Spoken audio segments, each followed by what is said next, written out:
அனைவருக்கும் இனிய மாலை வணக்கம். யோக வசிஷ்டம் இன்னைக்கு அறிமுக வகுப்பு. ஆனந்தராஜ் ஐயா எடுத்திருக்காங்க. ஐயா, நீங்க தொடங்கலாம்.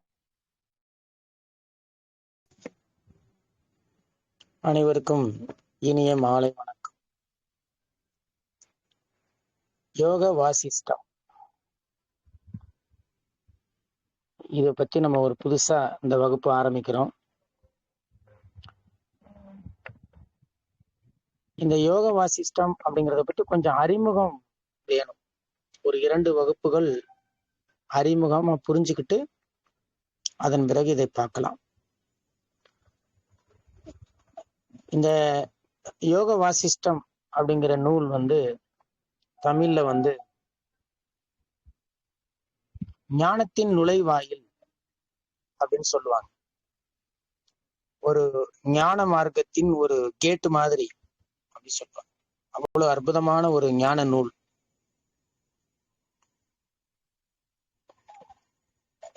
இது நம்ம எல்லாருக்கும் ராமாயணம்னா எல்லாருக்குமே தெரியும்.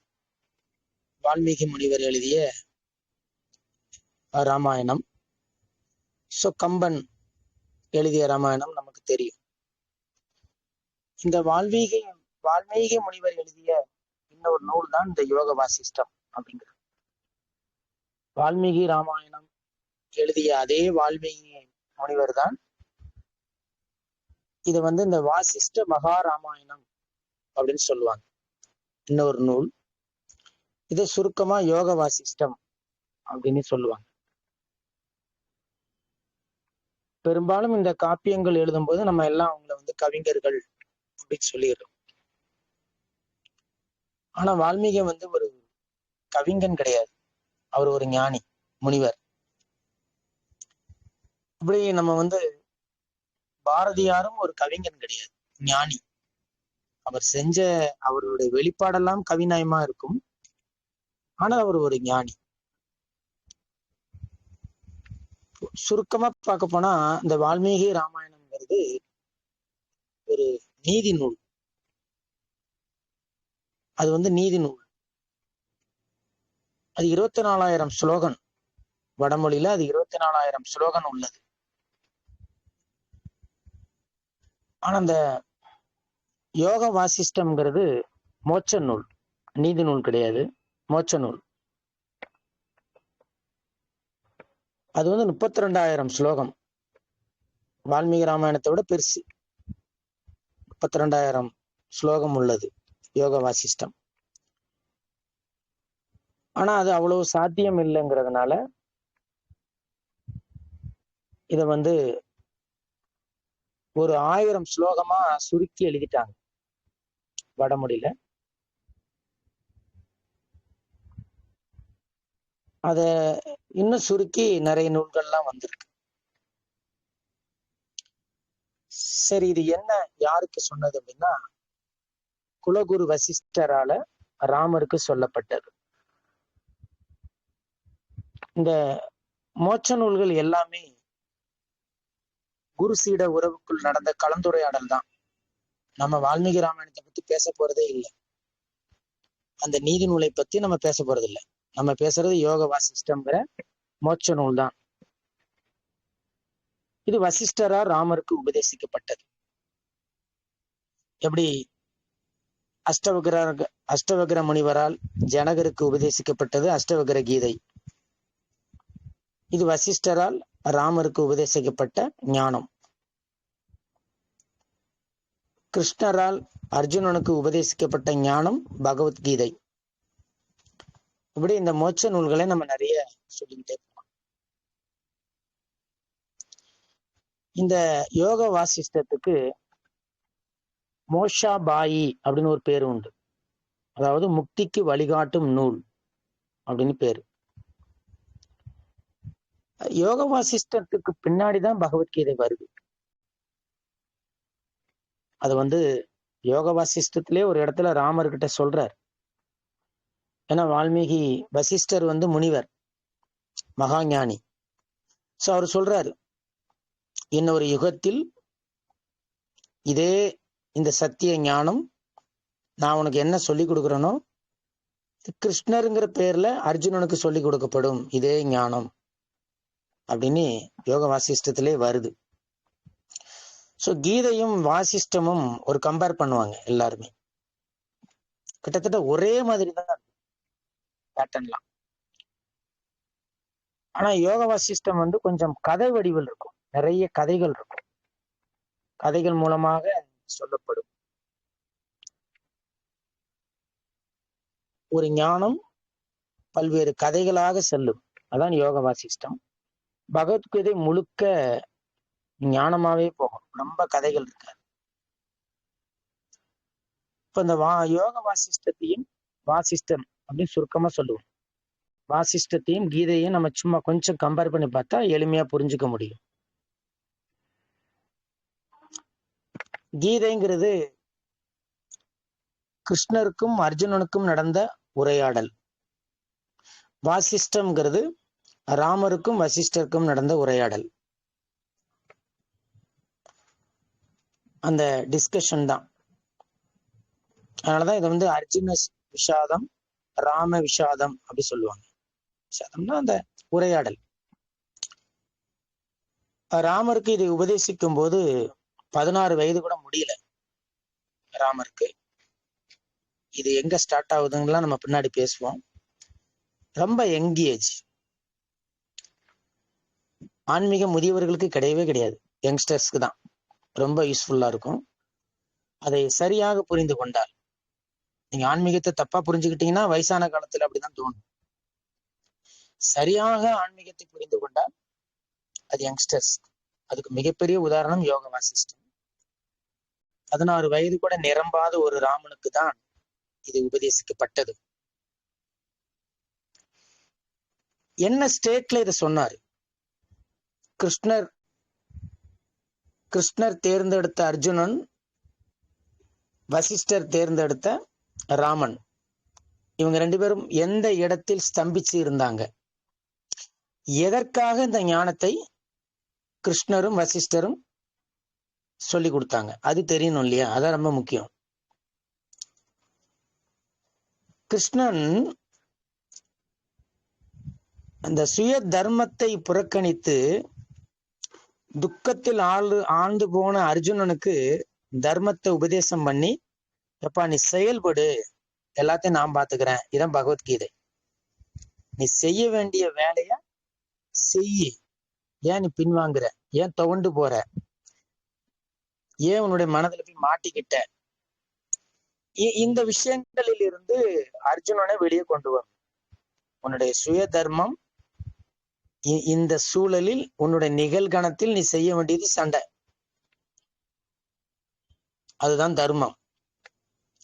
இந்த தர்மப்படி நீ செயல்படாமல் துக்கப்பட்டுக்கிட்டு இந்த உடல் மனம்ங்கிற சிக்கல்ல போய் மாட்டிக்கிறிய. இதுல இருந்து வெளியே வா. இதுக்காக சொல்லப்பட்டது கீதை. இதான் சாரம். இதற்காக சொல்லப்பட்டதுதான் பகவத்கீதை. இப்போ யோக வாசிஷ்டம் எதுக்குன்னா, எதை செய்யறது எதை செய்யக்கூடாது, இது எனக்கு ஒரே குழப்பமா இருக்கு. இது ராமருக்கு நடந்தது. எனக்கு என்ன செய்யறதுன்னே தெரியல, எதை செய்யக்கூடாதுன்னு தெரிய மாட்டேங்குது, எதை செய்யறதுன்னு தெரியல. இந்த ஒரு குழப்பம் எனக்கு இருக்கு. அதனாலதான் வந்து இந்த வசிஷ்டர் வந்து, இந்த குழப்பம் உனக்கு தேவையில்லை, இந்த நீ குழப்பத்திலிருந்து நீ எதை செய்யணும் எதை செய்யக்கூடாது அதை நான் உனக்கு சொல்லித்தரேன்.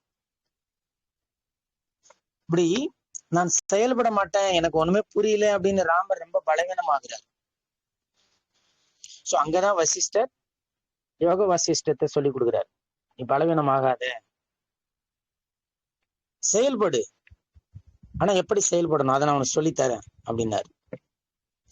இதேதான் கீதையிலும், கடமையை செய், பலனை நான் எதிர்பார்க்காத. அங்கேயும் இதே தான் நடக்குது. அப்போ இதுல இருந்து ஒரு விஷயம் புரிஞ்சுக்கணும். ஒரு சத்தியம்தான் அடுத்தடுத்த கட்டத்துக்கு நகர்த்தப்படுது. இப்ப கீதை முதல்லையா யோக வாசிஷ்டம் முதலியா? யோக வாசிஷ்டம் தான் ஃபர்ஸ்ட், பகவத்கீதை அப்புறம்தான். ஏன்னா யோக வாசிஷ்டத்துல வசிஷ்டரே சொல்றாரு, திரேதா யுகத்தில் நீ கிருஷ்ணன்கிற ரூபத்தில் அர்ஜுனனுக்கு இதே சத்தியம் சொல்லி கொடுக்கப்படும் அப்படின்னு சொல்றாரு. சோ ஃபர்ஸ்ட் வந்தது யோக வாசிஷ்டம். அவ்வளவுதான், நம்ம ஆராய்ச்சி எல்லாம் பண்ண வேண்டாம். அது எப்படியா இருக்கட்டும், நமக்கு ஞானம் தான் வேணும், வரலாறு தேவையில்லை. இப்போ இந்த கீதையை டீச் பண்ணாரு கிருஷ்ணர். அப்ப அர்ஜுன கடைசி என்ன சொன்னான், அது முக்கியம். அர்ஜுனன் கீதை முடிந்த பிறகு, எல்லா டீச்சிங் முடிஞ்ச பிறகு, கண்ணா, தங்களின் நல்லொருளால் கிட்டிய இந்த மகத்தான உபதேச அமுதத்தை பருகி எனது அஞ்ஞானம் விலகியது, ஞானம் பிறந்தது, இனி தங்கள் சொற்படியே செய்வேன் அப்படின்ட்டான். இதான் அந்த ஸ்டேட்மெண்ட். உங்க மூலமா எனக்கு கிடைச்ச அந்த ஒரு அமுதம்ங்கிறார் ஞானத்தை. அர்ஜுனன் அமுதம்ங்கிற ஞானம் அவ்வளவு அருமையானது. இதை நான் பருகிட்டேன் அப்படின்னு என்ன அர்த்தம், அதன் மயமா மாறிட்டேன், டைஜஷன் பண்ணிட்டேன். சும்மா ஏட்டு சுரக்கெல்லாம் இல்லை, அதை அப்படியே டைஜஷன் பண்ணிட்டேன். இப்ப என்கிட்ட அஞ்ஞானம் இல்லை, அதெல்லாம் போயிருச்சு, ஞானம் பிறந்தது, நான் இப்ப செயல்படுறேன். எனக்கு போய் நான் யாருன்னு தெரிஞ்சு போச்சு, நான் செயல்படுறேன் அப்படின்னு சொல்றாரு. சோ இதே ஸ்டேட்மெண்ட ராமர் சொல்றாரு. எப்போ யோக வாசிஷ்டம் முடிந்தவுடன் வசிஷ்டர்கிட்ட சொல்றாரு. நான் எக்ஸாக்டா அதே லைன் தான் படிக்கிறேன், நானா சொல்லல, அப்படியே தான் படிக்கிறேன். சோ அங்க ராமர் சொல்றாரு, வசிஷ்ட முனிவரே, உங்கள் அருளால் எனது அறியாமை அகன்றது, ஆத்ம ஞானம் பெற்றேன், புத்தியில் தெளிவு பிறந்தது, பிரம்மமே ஆனேன், எனது ஐயங்கள் யாவும் நீங்கின, நான் என்னை ஆத்மா என்றே உணர்கிறேன், பர பிரம்மத்தில் நிலைத்துள்ளேன், இனி தங்கள் சொற்படியே நடப்பேன். Same statement of Arjunan. அதே அர்ஜுனன் சொன்னதுதான் இங்க ராமரும் சொல்றார். பல யுகங்கள் கடந்து இதே சத்தியங்கள் கடத்தப்படுகின்றன. இதுதான் இறைநிலையின் மிக அற்புதமான ஒரு செயல். சோ வசிஷ்ட முனிவரே, உங்க அருளால என்னோட அறியாமை விலகிருச்சு, நான் ஆத்மா ஞானம் அடைஞ்சிட்டேன், புத்தியில இப்ப தெளிவு இருக்கு. ஞானம்னா என்ன, கிறிஸ்டல் கிளியர் மைண்ட், அது பேர் தான் ஆன்மா. புத்தியில் தெளிவு பிறந்தது, பிரம்மமே ஆனேன், எனது ஐயங்கள், என்னோட டவுட் எல்லாம் கிளியர் ஆகி போச்சு, நான் என்னை ஆத்மா என்றே உணர்கிறேன். ரொம்ப முக்கியமான வார்த்தை, தெரிஞ்சுக்கிட்டெல்லாம் இல்லை, நான் என்னை ஆத்மா என்று உணர்கிறேன்கிற, அதுவாவே நான் மாறிட்டேன். சோ அறிதல், புரிதல், உணர்தல், மூணாவது நிலைக்கு போயிட்டாரு ராமர். பரபிரம்மத்தில் நிலைத்துள்ளேன், அவ்வளவுதான், மிக உயர்ந்த அந்த பிரம்மத்தில் தான் நான் இருக்கிறேன், இனி உங்களுடைய சொல்படியே நடப்பேன் அப்படின்ட்டு. அப்போ உங்க ஒரு கம்பாரிசன் ஏன் இந்த நூல்ல இந்த ஆசிரியர் கொடுக்குறாரு அப்படின்னா, ஒரே சத்தியம்தான் வெவ்வேறு காலகட்டத்தில் உபதேசிக்கப்படுதுங்கிறதுக்கு ஒரு இது கதை வடிவில் இருக்கு. இதுதான் யோக வாசிஷ்டம் கதை வடிவில் இருக்கு, பகவத்கீதை வெறும் ஞானம் சார்ந்து இருக்கு. ஆனால் மையம், அதோட அச்சு, மைய சக்கரம் ஒரே சத்தியம்தான். இதை புரிஞ்சுக்கணும். சோ மோகத்தில் ஆழ்ந்து கிடந்த இருவரும் குரு உபதேசத்தால் செயலற்ற தன்மை மாறி ஞானமடைந்து உடனடியாக தங்கள் தர்மத்தில் ஈடுபட்டனர். இதான் முடிவு. மோகத்தில், மோகம் என்றால் மனதிற்கு அடிமையாகி ஆழ்ந்து கிடந்த இருவரும், யார் இருவரும், அர்ஜுனனும் ராமரும், குரு உபதேசத்தால், கிருஷ்ணருங்கிற குரு, வசிஷ்டருங்கிற குரு, அவங்களுடைய உபதேசத்தால் செயலற்ற தன்மை மாறி ரெண்டு பேருமே குழம்பி செயல்பட முடியாம கிடந்தாங்க. அந்த நிலையிலிருந்து மாறி ஞானம் அடைந்து உடனடியாக தங்கள் தர்மத்தில் ஈடுபட்டனர். அர்ஜுன் அது பாட்டுக்கு எடுத்து போர் சண்டையிட்டான், ராமர் அது பாட்டுக்கு போய் அவர் வேலையையும் பார்த்தார். விஸ்வாமித்திரருக்கு உதவிக்கு போனார். அது பின்னாடி வருது. சோ இதுதான் உண்மை வேதாந்தம். நீங்க பிராக்டிக்கல் வேதாந்தம்னா என்னன்னா, நீங்க சும்மா சோம்பேறித்தனமாவோ சும்மா கஷ்டப்பட்டுக்கிட்டோ பயந்துகிட்டோ அதெல்லாம் கிடையாது. அது மந்த வேதாந்தம் அப்படின்னு சொல்லுவாங்க. சும்மா வாயில மட்டும் வேதாந்தம் சொல்லுவாங்க, வரட்டு வேதாந்தம் அப்படின்லாம் சொல்லுவாங்க. ஆனால் இங்க நம்ம பார்க்கிறது உண்மை வேதாந்தம். ஏன்னா உண்மை வேதாந்தம் பிராக்டிஸ் பண்ற ஞானிகள் இந்த சோம்பலும் இருக்காது, அவங்ககிட்ட இந்த மோகம் மனவசப்படுறதும் இருக்காது, பயம் துன்பம் இந்த மாதிரி என்ன உணர்ச்சிகளும் அவங்களுக்கு இருக்காது.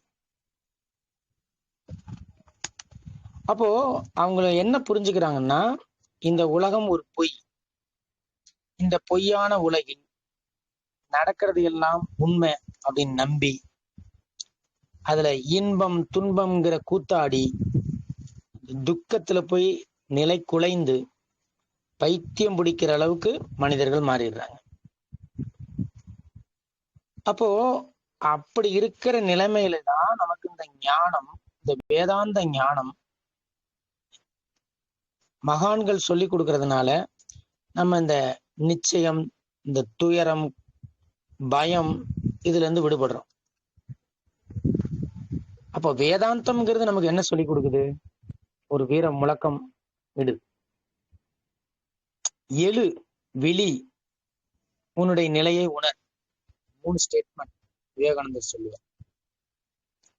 நீ பலவீனமாக, பயப்படாத, அச்சப்படாத, உணர்ச்சி வசப்படாத, இதெல்லாம் தேவையில்லை, அதெல்லாம் விட்டுடு. எழு அப்படின்னா அதான். உன் மன ரீதியாக நீ தூங்காத, எழு அப்படின்னு அர்த்தம். அது மட்டும் இல்ல, விழி, விழின்னா கான்சியஸா இரு. விழி என்பது இங்க கண்ணை குறிக்காது, கண்ணை சொல்ல, உங்க அவேர்னஸ், விழிப்புணர்வு, அதுல இருங்க. சோர்வு அடைஞ்சிடாதுங்க, டல்னஸ் இருக்கக்கூடாது. ஒரு ஸ்பிரிச்சுவல் பர்சன் எப்பவுமே ஹாப்பியா இருப்பாங்க. இந்த சோர்வு அவங்ககிட்ட இருக்க. அது என்னதான் வெயில் அடிக்கட்டும், என்னதான் மழை அடிக்கட்டும், என்னதான் இரவு வரட்டும், பகல் வரட்டும், எதுனாலும் வரட்டும், ஒன்றும் பிரச்சனை இல்லை. அவங்க சோர்வு அடைய போறதில்லை. ஏன்? எப்பவுமே ஃப்ரெஷ்ஷா இருப்பாங்க. ஏன்னா இந்த சோர்வு என்பது மனம் சார்ந்த விஷயம். நிச்சயமாக மனம் கடந்தவர்களுக்கு சோர்வே வராது, சோர்வு வராது. இது எல்லாம் மனித உள்ளங்களின் பலவீனங்கள். அதையெல்லாம் தூக்கி எறிவது, அதுதான் முக்கியம். சோ இந்த உள்ளம் பலவீனமாயி போறதுதான் நடந்தது. யாருக்கு? அர்ஜுனனுக்கு. அப்படியே தேர்ல சோர்ந்து போய் மனம் ரொம்ப சோர்வடைஞ்சு அவன் அப்படியே டவுன் ஆயிடுறான். அப்போ கண்ணனுடைய அந்த உபதேசம், கிருஷ்ணருடைய அந்த உபதேசம் அவரை வீரராக மாற்றி காட்டுகிறது. அதே மாதிரி இந்த வாழ்க்கை நிலையாமை அப்படின்னு ராமர் சோர்ந்து போறார். ராமருக்கு அதான் பிரச்சனை. இந்த லைஃபோடைய நிலையாமை ராமரை ரொம்ப குழப்பம் அடைய வைக்கும். அவருக்கு ஒண்ணுமே புரியாது. இந்த லைஃப் ஏன் மறைஞ்சிருது அப்படிங்கிற ஒரு எண்ணம் ராமருக்கு வரும். இந்த சோர்வு அவரை ரொம்ப டிஸ்டர்ப் பண்ணும். அப்பதான் விஸ்வாமித்திரர் கூப்பிடுவாரு ராமரை, என் கூட காட்டுக்கு வா அப்படின்னு. ஆனா சோர்வா இருப்பாரு ராமர். நீ ஏன் இவ்வளவு சோர்வா இருக்கிற அப்படின்னு கேட்கும்போது அவர் அந்த இடத்துல சொல்லுவார் விஸ்வாமித்திரர்கிட்ட, இந்த வாழ்க்கை நிலையாம எனக்கு ரொம்ப டல்னஸ் கொடுக்குது. டல்னஸ் ரொம்ப மோசமானது. இந்த சோர்வு என்பது ஒரு ஞானியை, ஒரு ஒரு ஒரு மனிதனை ரொம்ப கீழே அழுத்தம். மனச்சோர்வு மாதிரி ஒரு மோசமான நோய் கிடையவே கிடையாது.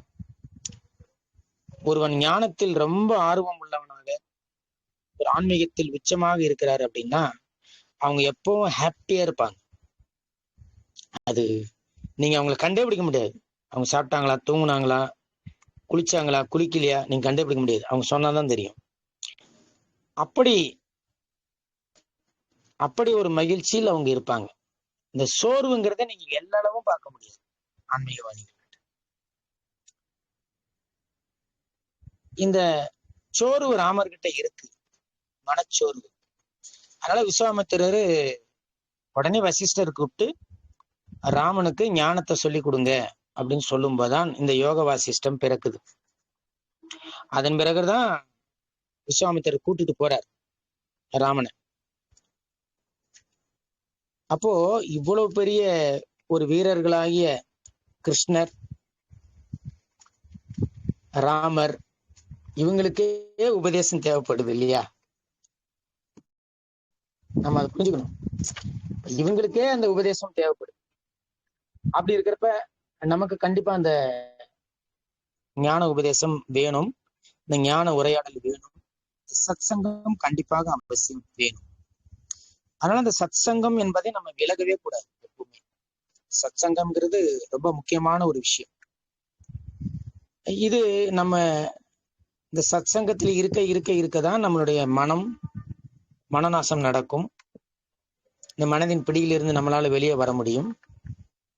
எப்படி ஒரு சோப்பு தண்ணியில ஒரு அழுக்கு துணி கிடக்க அந்த அழுக்கு இயல்பா வெளியேறுதோ, அப்படி இந்த சத் சங்கத்தில் நம்ம ஈடுபட நமக்குள் இந்த விஷயங்கள் எல்லாமே வரும். அப்போ இந்த யோக வாசிஷ்டம் இதோடைய அமைப்பு எப்படி இருக்கு அப்படின்னா, மொத்தம் 6 சாப்டர் இருக்கு. யோக வாசிஷ்டத்துல மொத்தம் 6 சாப்டர் இருக்கு. அது ஒண்ணு ஒவ்வொரு பேர் சொல்றாங்க. முதல்ல வைராக்கியம், 2வது முமுக்ஷு, 3வது உற்பத்தி, 4வது ஸ்திதி, 5வது சமம், 6வது நிர்வாணம். இப்படி 6 சாப்டர் இருக்கு இந்த யோக வாசிஷ்டத்துல. இது ஒண்ணும் ஒவ்வொரு விஷயங்களும் நமக்கு சொல்லி கொடுக்கும். எப்படி பகவத்கீதை 18 அத்தியாயங்களோ அதே மாதிரி இந்த யோக வாசிஷ்டம் 6 அத்தியாயங்கள். ஆனா ஒண்ணு பெருசா இருக்கும், சின்னதெல்லாம் கிடையாது. இந்த வைராக்கியம் அப்படின்னு நம்ம சுருக்கமா இந்த வைராக்கியம் அப்படிங்கிற ஒரு அத்தியாயத்துல நம்ம என்னென்ன விஷயத்த பார்க்கலன்னா, இந்த உலகம், உடம்பு இதெல்லாம் நிலைக்காது. உலகமும் நிலைக்காது, இந்த உடம்பும் நிலையாக இருக்காது. இதை நீங்கள் நிலைக்கும், இது உண்மையானது, இது அழியாது அப்படின்னு நினைச்சீங்கன்னா உங்களுக்கு கண்டிப்பா இன்ப துன்பம் வரும், துக்கத்துல மாட்டுவீங்க, இன்ப துன்பம் நடக்கும். அதனால அதை பத்தி இந்த ஃபர்ஸ்ட் சாப்டர்ல அவர் வைக்கிறார் வசிஷ்டர். இந்த உலகமா இருக்கட்டும், உடம்பா இருக்கட்டும், அது நிலைக்காது, போயிடும். நீங்க இதை நிலைக்காத இதை நிலையானதுன்னு நினைச்சீங்கன்னா நீங்க இன்பம் துன்பம்ங்கிற சிக்கல்ல மாட்டுவீங்க அப்படிங்கிறது. 2வது சாப்டர் முமுக்ஷு. முமுக்ஷு அப்படின்னா என்ன அர்த்தம்னா, வடமொழியில ரொம்ப செல்ஃப் இன்ட்ரெஸ்டா இருக்கிறவங்க, ரொம்ப கியூரியாசிட்டி, ரொம்ப ஆர்வம் ஞானத்துல, அவங்களதான் முமுக்ஷும்பாங்க. இந்த ஆன்மீக வாழ்க்கையில் ரொம்ப ஆர்வமா இருக்கு, அவங்க பேரு முமுக்ஷு அப்படின்னு பேரு. இவங்க ரொம்ப முயற்சி பண்ணுவாங்க. நுணுக்க நுண்ணறிவு அப்படின்னு மாணிக்க வாசக பெருமான் சொல்லுவார். இவங்ககிட்ட இந்த ஷார்ப் மைண்ட் இருக்கும், எல்லாத்தையும் புரிஞ்சுக்க ட்ரை பண்ணுவாங்க. இதுதான் இந்த முமுக்ஷு அப்படிங்கிற சாப்டர்ல வசிஷ்டர் சொல்றார். அதுல இந்த சமம் தமம் இதெல்லாம் சொல்லி இந்த சத் சங்கம், ஏன்னா ஒரு முமுக்ஷு, நீங்க ஒரு ஆன்மீகத்தில் வளரணும் அப்படிங்கிற தீவிர ஆர்வம் இருக்குன்னா அவங்களதான் வடமொழியில முமுக்ஷுன்னு சொல்லுவாங்க. சோ அவங்களுக்கு இந்த சத் சங்கம் ரொம்ப முக்கியம். இந்த கால சூழலில் நீங்க ஆர்கனைசேஷனுக்கு போறதை விட இந்த அழகான இந்த மாதிரி ஒரு சத் சங்கம் கிளாஸ்லயே நம்மளை ஷேர் பண்ணிக்க முடியும். எந்த பணமும் செலவில்லாம இலவசமாக இந்த சத்திய ஞானத்தை நாம் கலந்துரையாடல் மாதிரி பேசி பேசியே நம்ம நல்ல புரிதலில் வர முடியும். ஒரு அமைப்புக்குள் போனா அங்க 1000 அரசியல், அந்த அரசியலில் நம்ம போய் சிக்கிப்போம். ஆனால் இங்க எல்லா சுதந்திரமும் உண்டு. நம்ம எந்த அரசியலும் இல்லை. இங்க நம்ம இயல்பா நம்மளை தெளிவடை பண்ணிக்க முடியும். இது இந்த முமுட்சுங்கிற சாப்டர்ல இவர் சொல்றாரு. நீங்க எவ்வளவு முயற்சி பண்ணணும், அதுக்கு இந்த சமம், தமம், சத்சங்கம் இதெல்லாம் எவ்வளவு உதவியா இருக்கும், அதை பத்தி வசிஷ்டர் சொல்றார். மூணாவது, இந்த உற்பத்தி அல்லது உற்பத்தி அப்படிங்கிற சாப்டர்ல நிறைய கதைகள் மூலம் சொல்றாரு. என்ன சொல்றாருன்னா, இந்த உலகம்ங்கிறது வெறும் எண்ணங்கள், வேற ஒண்ணுமே கிடையாது. நீங்க பாக்குற இந்த உலகம் உங்களுடைய எண்ணங்கள் தான். நீங்க எப்பவுமே ஆன்மீகத்துக்குள்ள வந்தீங்கன்னா, உலகம் பிரம்மம் ரெண்டும் வேற வேற சொல். பிரம்மம் நிஜம், உலகம் கற்பனை. உலகம் உங்கள் எண்ணத்தால் படைக்கப்பட்டது, இதை மறந்துடக்கூடாது. அப்போ உங்கள் உலகம் என்பது வெறும் எண்ணங்களால் ஆனது. மனதின் எண்ணங்களாலேயே உலகங்கள் வெளிப்படுவது. மனதிற்கு அப்பால் உள்ள, மனதை கடந்து இருக்கிற அந்த ஆன்ம நிலை அப்படிங்கிற நிலைக்கு நீங்க போயிட்டீங்கன்னா, இந்த உலகம் ஒரு கனவுன்னு தெரிஞ்சிடும். இத வசிஷ்டர் அந்த 3வது அத்தியாயத்துல சொல்லி கொடுக்குறாரு ராமருக்கு. ஏன்னா அவரு இந்த உலகம் நிலையாமை பத்தி தானே தோண்டு போனாரு. சோ அது சம்பந்தப்பட்ட ஞானத்தை இந்த 3வது சாப்டர்ல சொல்றாரு. சொல்லி அந்த ஒரு 7 படிகளையும் பத்தி ஒரு 7 ஸ்டெப்ஸ் அங்க டீச் பண்றாரு. 4வது ஸ்திதி அப்படின்னு ஒரு சாப்டர். இதுல இதுவும் கதை தான், முழுக்க முழுக்க கதைகள். ஆனா அதுல சொல்லி கொடுக்கறது அகம்பாவம் அல்லது ஆணவம். அது என்ன? உடலே நான் என்னும் அந்த எண்ணம். நீங்க ஆணவம்னா வேற ஒண்ணுமே இல்லை. இந்த உடம்பு நான்கிற எண்ணம் மறந்துடக்கூடாது. எண்ணம், இந்த உடம்பு நான்கிற எண்ணம். அப்ப என்ன அர்த்தம்னா, இந்த உடம்பு நான் இல்லை. அப்ப நீங்க நினைச்சுக்கிறீங்க நான் அப்படின்னு. அதனாலதான் அது எண்ணம்னு போடுறாரு. உடலே நான் என்னும் அந்த எண்ணம், அந்த பந்தம், அந்த வாசனை, இது போறதுதான் முக்தி. முக்திக்கு வசிஷ்டர் எவ்வளவு அழகா சொல்றாரு பாருங்க. முக்தின்னா என்னவோ எங்கேயோ போய் அடையிறதுலாம் இல்லை.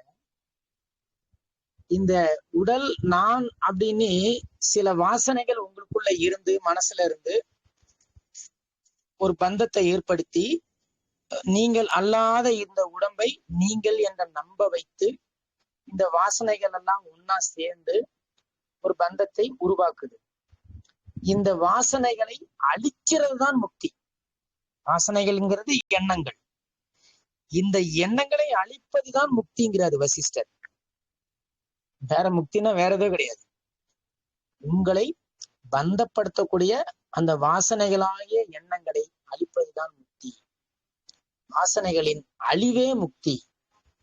அப்போ ஞானத்தால் மனம் அழியும் போது ஜீவன் மகத்தான ஆத்ம சக்தி கட்டுகளற்று தடைகளற்று ஒளிவிடும் என்றும் அதை நிறைய எக்ஸ்பிளைன் பண்றார் பாருங்க.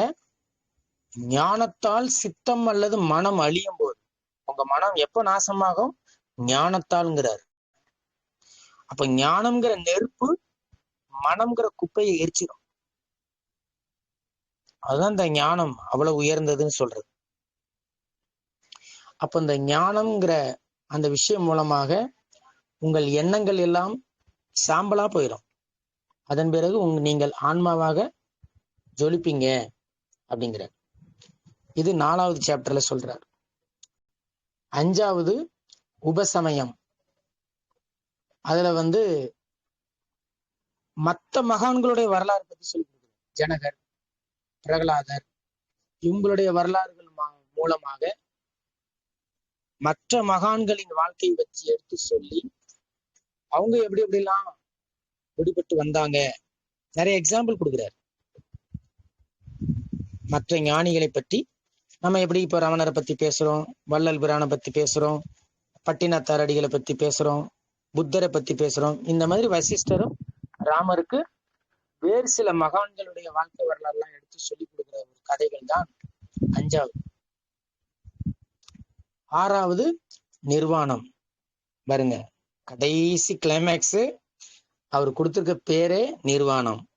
நிர்வாணம்னா எதுவுமற்ற தன்மை. மனோநாசம் நடந்த பிறகு அதை நிர்வாணம்னு சொல்லுவாங்க. வசிஷ்டர் சொல்ற இதே நிர்வாணத்தை தான் புத்தரும் சொல்றார். புத்தரும் நிர்வாணம்ங்கிற சொல்லை பயன்படுத்துவார். அவருடைய போதனை நிர்வாணம் தான். அவருடைய இறுதி ஞானம் நிர்வாணம் புத்தருக்கு.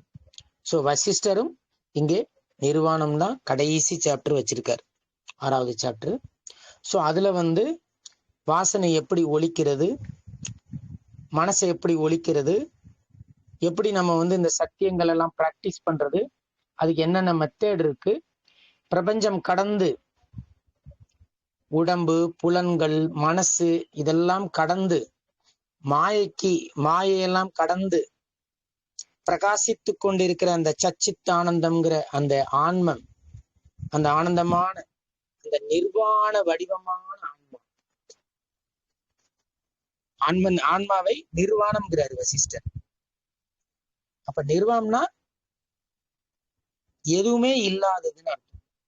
நிர்வாணம் நம்ம ஏற்கனவே சொன்னோமே, இந்த மனம், எண்ணங்கள், உடம்பு நான், இந்த புலன்கள் தான் நான், மனம் தான் நான், இந்த மாயை தான் நான், இதெல்லாம் ட்ரெஸ் நீங்க உங்க மேல போட்டுக்கிறது.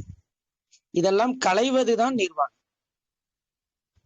எத்தனை ட்ரெஸ் போட்டுக்கிறோம் இல்லையா? இந்த உடம்பு தான் நான், அது ஒரு ட்ரெஸ் மூடிடுது. இந்த மனம் தான் நான், அது ஒரு ட்ரெஸ். எண்ணங்கள் தான் நான், அது ஒரு ட்ரெஸ். இப்படி சத்தியத்தின் மீது இத்தனை துணி, இத்தனை ஆடைகளை போட்டு மூடிடுறோம்.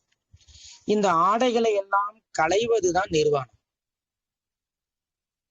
எந்த மறைப்பும் இல்லாமல் இந்த சத்தியம் வெளிவரும். அதுதான் அவர் சச்சிதானந்தம்ங்கிற அந்த ஆன்மாவை நிர்வாணம்ங்கிறார். இதே ஆன்ம நிலையை தான் புத்தரும் நிர்வாணம்ங்கிறார். ஏன் நான் புத்தர் மற்றவங்களோட கம்பேர் பண்றோம்னா, ஒவ்வொருத்தங்க ஒவ்வொரு சத்தியம் சொல்லது. இதை மறந்துடவே கூடாது. எல்லோரும் ஒரே சத்தியத்தை தான் விதவிதமாக சொன்னார்கள். ஸோ அதை நம்ம இப்போ மறந்துடக்கூடாது. இப்படி ஒரு 6 சாப்டர்ல இத சொல்லி கொடுத்திருக்கிறாரு. அப்போ இந்த குழப்பத்தில் இருந்த அர்ஜுனனுக்கும் எப்படி கீதா உபதேசம் செய்யப்பட்டது, அதே மாதிரி வசிஷ்டரும் குழம்பியிருந்த ராமருக்கு இந்த யோக வாசிஷ்டத்தை சொல்லி கொடுத்தார். இப்போ வசிஷ்டர் ஒரு முனிவர், முக்காலமும் உணர்ந்தவர் அப்படிங்கிறத நமக்கு நல்லா தெரிஞ்சுக்க முடியுது. ஏன்னா ராமருக்கு சொல்லும் போதே இன்னொரு யுகத்தில் கிருஷ்ணன் அர்ஜுனனுக்கு இதே சத்தியத்தை சொல்லுவார் அப்படின்னு வசிஷ்டர் சொல்றார். அப்ப இதே வசிஷ்டர் தான் அங்க கீதை சொல்லும் பொழுது இன்னொரு உடம்பில் வந்திருக்கும் இதே சத்தியத்தை சொல்வதற்கு வியாசர். அப்ப இந்த உடம்பின் வடிவத்திற்காக நம்ம பேரை மாத்திக்கிறோம். அப்ப ராமர் வேற, கிருஷ்ணர் வேற, வசிஷ்டர் வேற, வியாசர் வேற. இதெல்லாம் நம்ம கொஞ்சம் சிந்திச்சு பார்த்தா தெரியும்.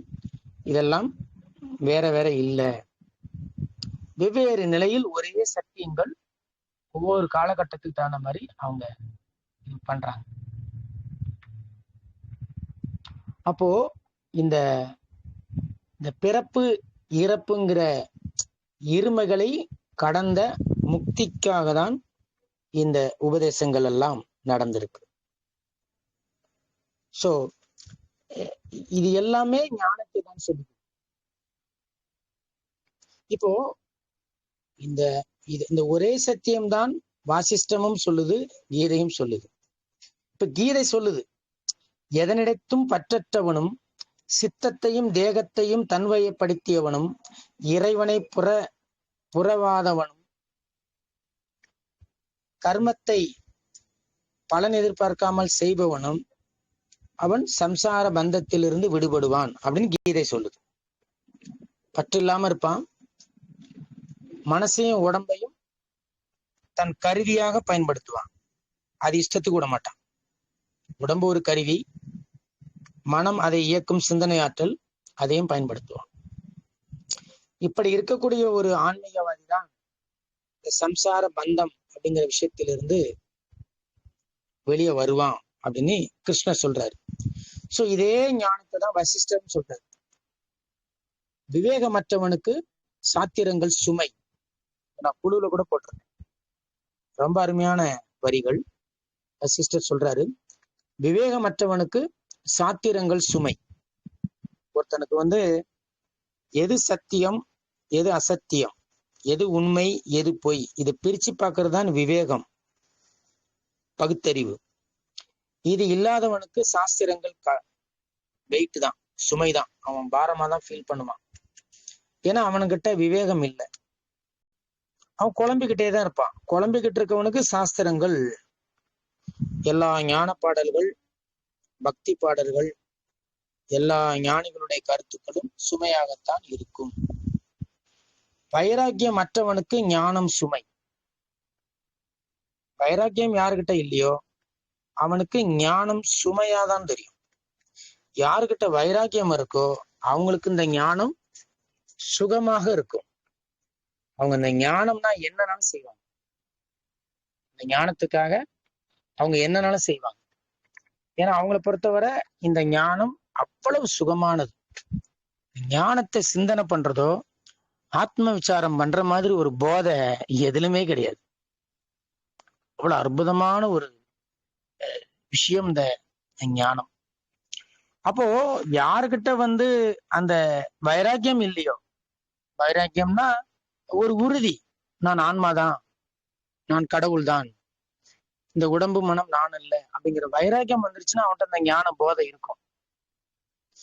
இந்த வைராக்கியம் இல்லாதவன் தான் ஒரு நாள் ஞானம் பேசுவான், அடுத்த நாள் வீக் ஆயிடுவான்.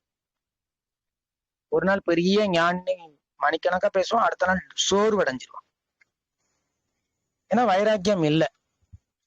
பிரச்சனை இல்லாதப்ப, நல்ல சூழ்நிலை இருக்கிறப்ப அவன் நல்லா ஞானம் பேசுவான்.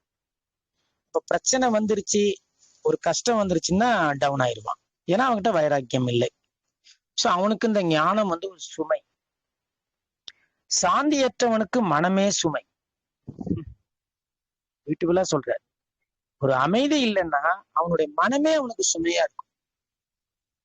ஏன்னா மனம் இல்லாதவனுக்கு தான் அமைதி உண்டு, சாந்தி உண்டு. ஒருத்தனுக்கு அமைதி இருக்குன்னா அவங்ககிட்ட மனம் இருக்காது. மனம் இருந்தால் அமைதி இருக்காது. அமைதி இருக்கும் இடத்தில் மனம் இருக்காது. இதான் ஃபார்முலா. அப்போ ஒருத்தன் அமைதி இல்லாம இருக்கான்னா அவனுடைய மனம் அவனுக்கு சுமையா இருக்கு. தத்துவ ஞானம் மற்றவனுக்கு உடலே சுமை அப்படிங்கிற கடைசியா. தத்துவ ஞானம்னா உண்மை பற்றிய அறிவு. தத்துவம்னா உண்மை, எது உண்மை எது பொய் அதை பற்றிய அறிவு யாருக்கு இல்லையோ அவனுக்கு இந்த உடம்பே சுமையா இருக்கும். நிறைய பேர் பாத்தீங்கன்னா இந்த உடம்பே வேஸ்ட், என்ன வாழ்க்கை, இந்த வாழ்க்கையே பாரமா இருக்கு, எங்கேயாவது ஓடிடலாம் போல இருக்கு அப்படின்னா அவங்களுக்கு சத்தியத்தின் அறிவு இல்லைன்னு அர்த்தம். சத்தியத்தின் அறிவு இருந்தா நிச்சயமா அவங்க வாயில இந்த வார்த்தைலாம் வருது. அதனால பல விஷயங்களை வசிஷ்டர் சொல்றாரு. உயிரினங்கள் பற்பலவாயினும் அனைத்திலும் உள்ளுரை பொருளாக விளங்குவது ஆத்மா ஒன்றே என்பதை விளக்க பல கதைகளை வாசிஷ்டம் கூறுகிறது. பாருங்க, உயிரினங்கள் பற்பலவாயினும் மாணிக்கவாசக பெருமான் சொல்றாரு இல்லையா, புல்லாய் பூடாய் தாவரமாய் என்னனோ லிஸ்ட் போடுறாரு இல்லையா. அப்படி உயிரினங்கள் பற்பலவாயினும் என்னனோ உயிரினங்கள் இருந்தாலும் அனைத்துள்ளும் உள்ளுரை பொருளாக விளங்குவது ஆத்மா ஒன்றுதான். அதை வாசிஷ்டம் அழுத்தி சொல்லுது. இது நிறைய விஷயங்கள் இந்த வாசிஷ்டத்துல, இது கதை வடிவம்னாலும் பெரிய பெரிய ஞானத்தெல்லாம் சொல்லுது. இந்த விந்தோ உபநிடதம்னு ஒண்ணு இருக்கு, அதுவும் இதே விஷயத்த சொல்லுது. பசுக்கள் பல்வகை வண்ணமுடையவை ஆயினும் அவை தரும் பாலின் வண்ணம் ஒன்றே. எவ்வளவு அழகா சொல்லுது பாருங்க.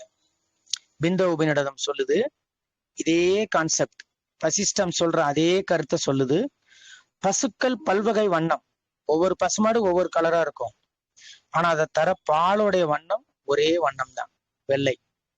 அந்த பால் மாதிரி மனிதனுடைய ஞானம், அந்த பால் யாதுன்னா மனிதரின் ஞானம். ஞானம் ஒண்ணுதான், விதவிதமான ஞானம்லாம் கிடையாது. பல்வகை மனிதர்கள் பசுக்கள். அப்ப பசுவோடைய வெளித்தோற்றம் ஒண்ணு, ஒவ்வொரு பசுமாடு ஒவ்வொரு கலர் இருக்கும். அதனால மனிதர்கள் ஒவ்வொரு வடிவம் உள்ளவர்களாக இருப்பார்கள். ஒவ்வொரு உடல் அமைப்பு இருக்கும், ஒவ்வொரு முக அமைப்பு இருக்கும், அதெல்லாம் வேறு.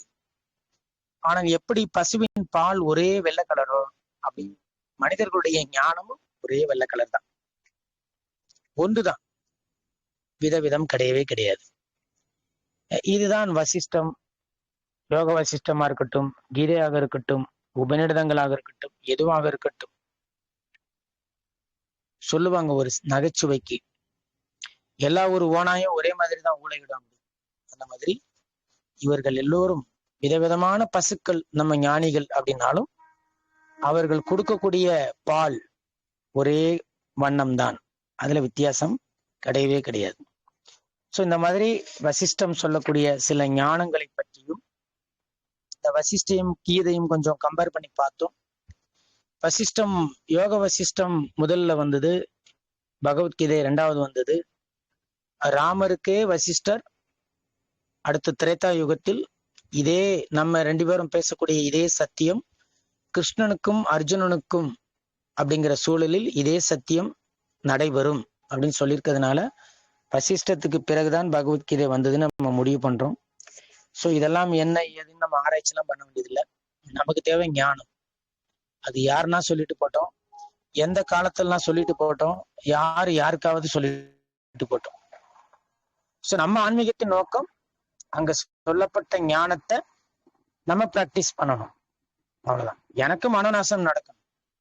அது வசிஷ்டர் சொன்னா என்ன, வால்மீகி சொன்னா என்ன, மிர்தாத் சொன்னா என்ன, வள்ளுவன் சொன்னா என்ன, பாரதியார் சொன்னா என்ன, நமக்கு பிரச்சனையே இல்லை.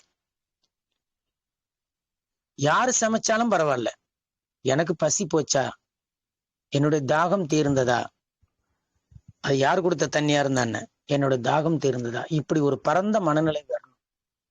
நம்ம இதுல போய் சண்டை போட்டு கிடக்கூடாது. பாரதி உயர்ந்தவன், கண்ணதாசன் தாழ்ந்தவன், சைவம் பெருசு, அது இதெல்லாம் தான் மனதில் உள்ள ஆடைகள். நம்ம நிர்வாணம் அடையணும், உடலால் அல்ல, மனதில். நீங்கள் நிர்வாணம் என்பது உடல் சார்ந்ததல்ல.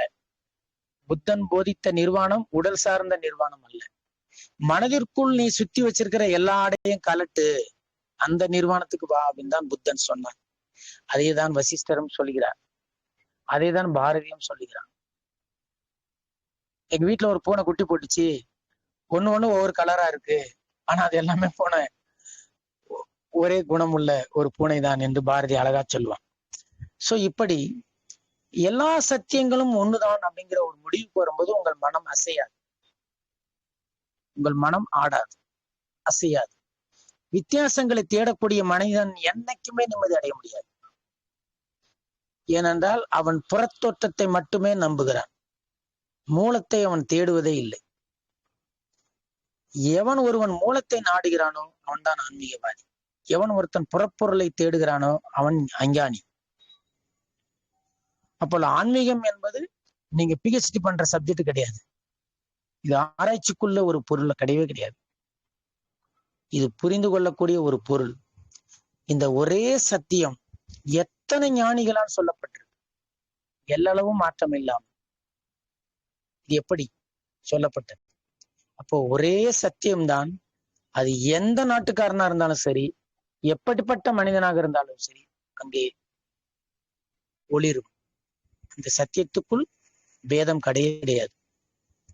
இப்போ பட்டினத்தாருக்கு ஒரு சத்தியம், வள்ளல் பிரானுக்கு ஒரு சத்தியம், புத்தருக்கு ஒரு சத்தியம், வசிஷ்டருக்கு ஒரு சத்தியம், கிருஷ்ணருக்கு ஒரு சத்தியம், அப்படிலாம் கிடையவே கிடையாது. எல்லாம் ஒரே சத்தியம்தான். அதை உரிச்சு பார்க்கிற பவர் நம்மகிட்ட இருக்கணும்.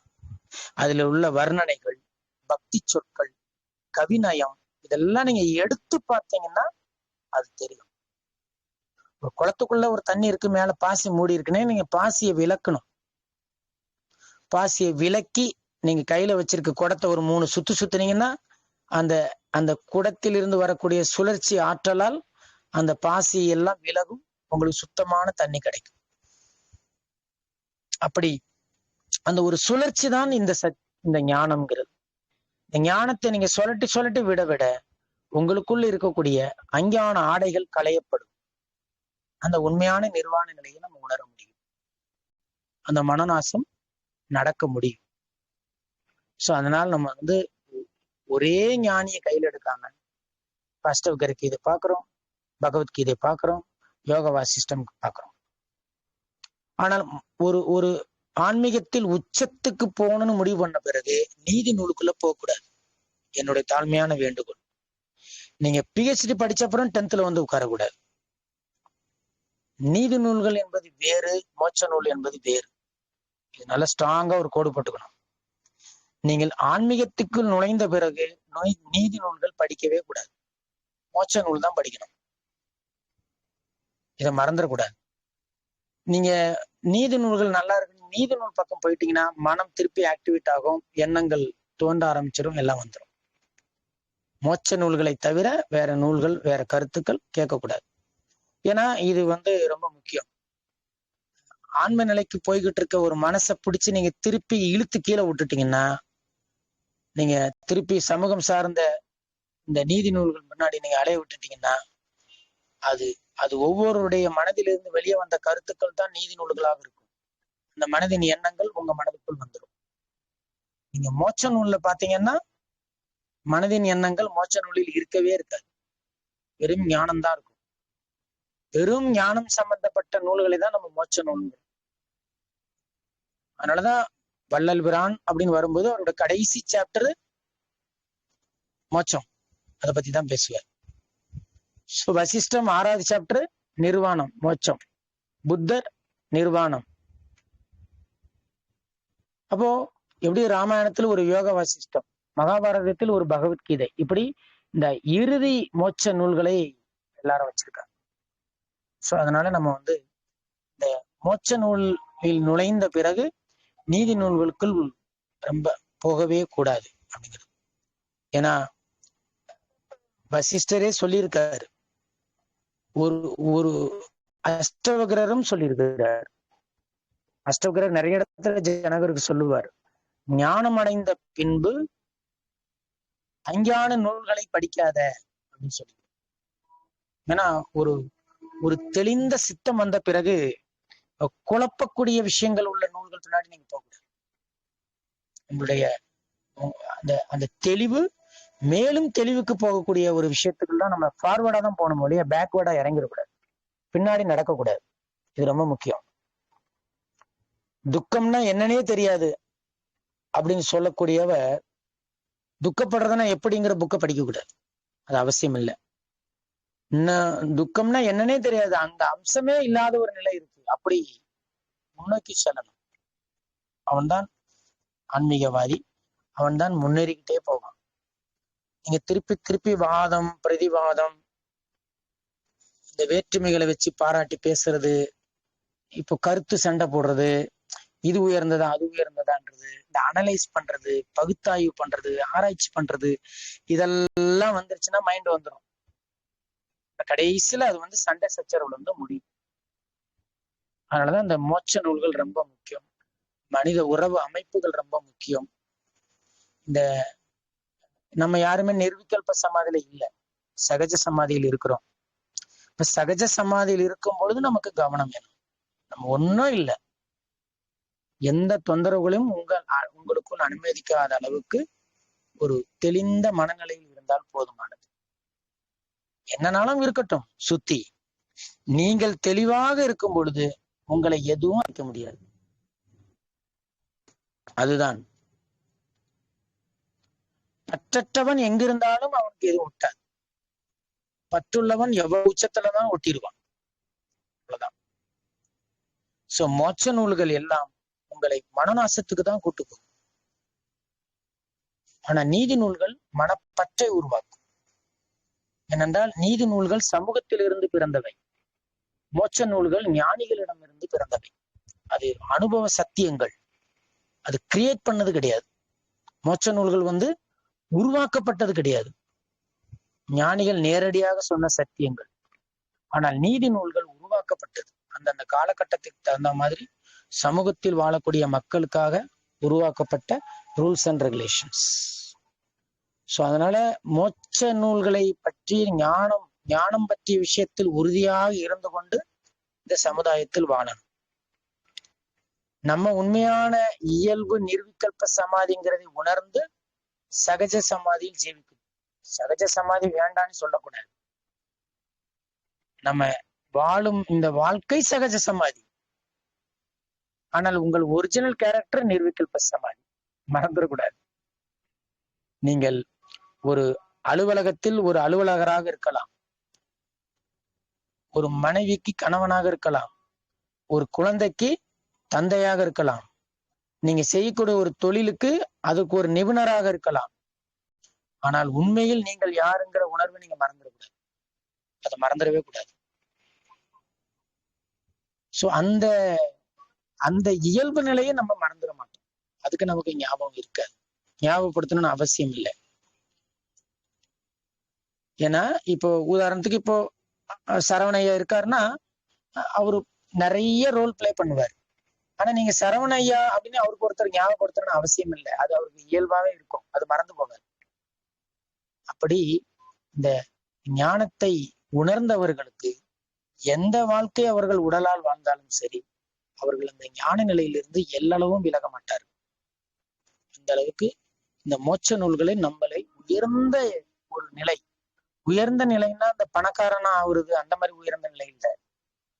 தெளிவற்ற சித்தத்தை தெளிவடைந்த சித்தமாக மாற்றக்கூடிய சக்தி இந்த மோட்ச நூல்களுக்கு உண்டு. நிறைய மோட்ச நூல்கள் இருக்கு. நம்ம ஒன்னொன்னா பார்த்துக்கிட்டு வரோம். வெவ்வேறு இதெல்லாம் பார்த்துக்கிட்டு வரோம். ஸோ இப்போ யோக வாசிஷ்டம் இந்த குழுவில் நம்ம டிஸ்கஸ் பண்ண போறோம். அதனால இதுதான் இந்த மோட்ச நூலின் தன்மை. ஸோ இதோட நம்ம இப்போ முடிச்சுக்கலாம்.